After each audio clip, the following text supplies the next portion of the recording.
Now it's time for the ultimate AFAM reveal.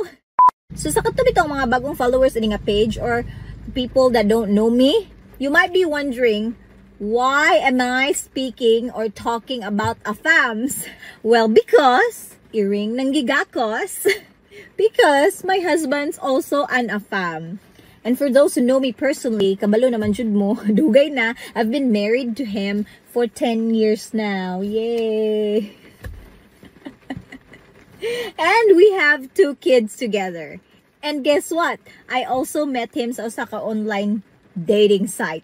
So you might be wondering, why am I talking about AFAMs in this page? Because kanang sa kadaghan bitaw na experience na mo, no? Sa 10 years na mong pagminyo. And also sa mga struggle, sa mga experience sa, you know, giun sa na mo pagkita, giun sa na mo sa hangtod sa nagkuha namig mga visa, chuva-chuchu. Daghan kay kong ma-share. And a lot of people are actually asking me, giunsa ninyo pagpakasal, diri sa Pilipinas, and then lisod ba pagkuha og ka ng green card, all those things. I think I can share a lot about those things to you. Hinahinay lang ta sa tong content, no? Moabot ra ta diha. And now, just to give you an inspiration, nga puhon, ma-meet lang gihapon ninyo ang inyong destiny nga AFAM. I want to introduce to you my husband. Here he is.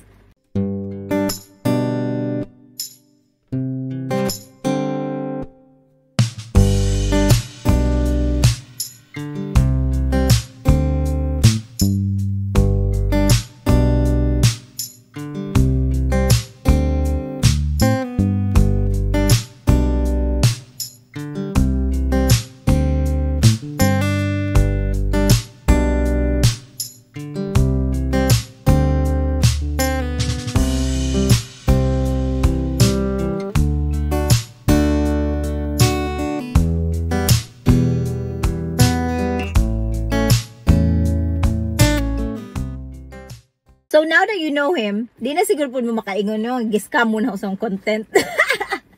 Because really, daghan jud ko may ka-share ninyo nga basta ako mga experiences among marriage. Okay.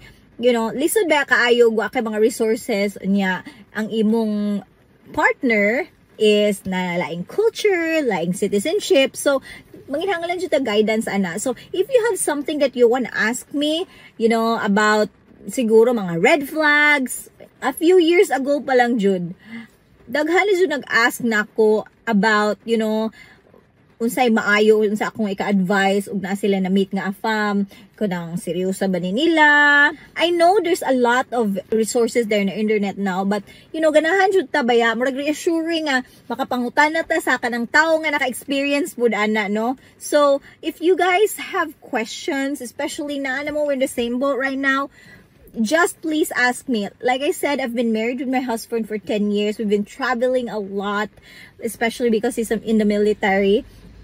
So, daghan jud kay ko ma-share ninyo. So, let me know in the comments. And of course, don't forget to like, subscribe, and follow this page. Thank you!